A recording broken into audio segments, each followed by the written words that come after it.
I'm going to talk now about preparing your statement. You'll hear that word used a lot in advice and in documents about asylum, but what does it actually mean? A statement is just a written document with your story in it, starting from when you were a child all the way through to now and looking to the future and what's going to happen to you. And that's your asylum statement.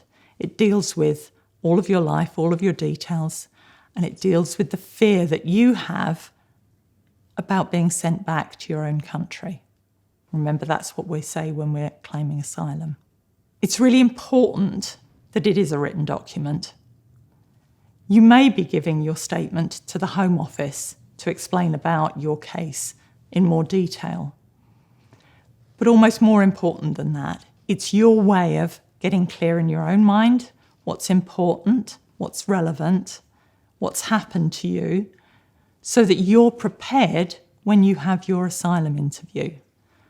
The best way to prepare for that interview is to go through your whole life to date and write it down in your statement.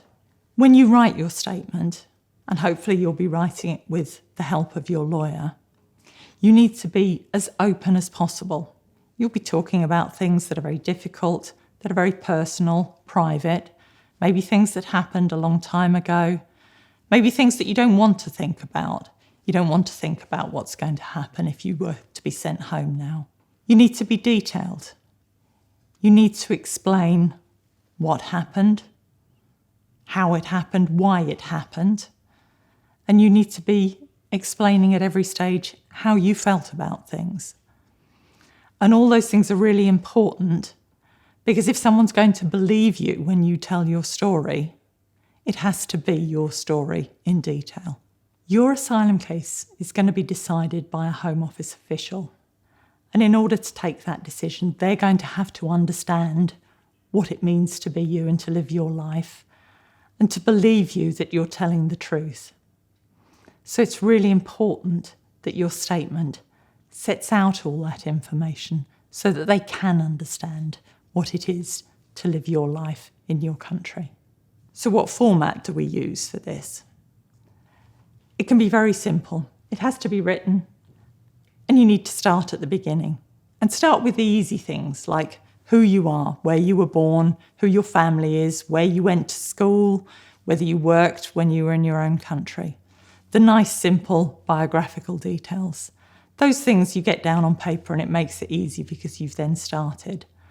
And then you're going to get into more detail about the things that are relevant to why you need to get asylum in the United Kingdom. If you've got access to a word processor, obviously it's much easier if it's word processed. You can change it, you can update it, you can correct it, you can put things in the right order so that they all happen in the date order that they occurred in. But if you don't have that, and if you don't have a lawyer helping you yet, then do it handwritten. That's fine. It all helps. How long should your statement be? Well, it needs to be as long as your life. You're telling your life story and you're explaining your sexual orientation or your gender identity. That's something really personal and really difficult to talk about. And so the chances are that statement's going to be quite long. If it's really short, then you haven't probably put in enough detail. The statement's probably going to need to end up being in English, but if that isn't your first language, or if you're not confident about writing or speaking in English, then start off doing the preparation work in your own language, because it'll help you later when you're explaining yourself through an interpreter or when your English is better.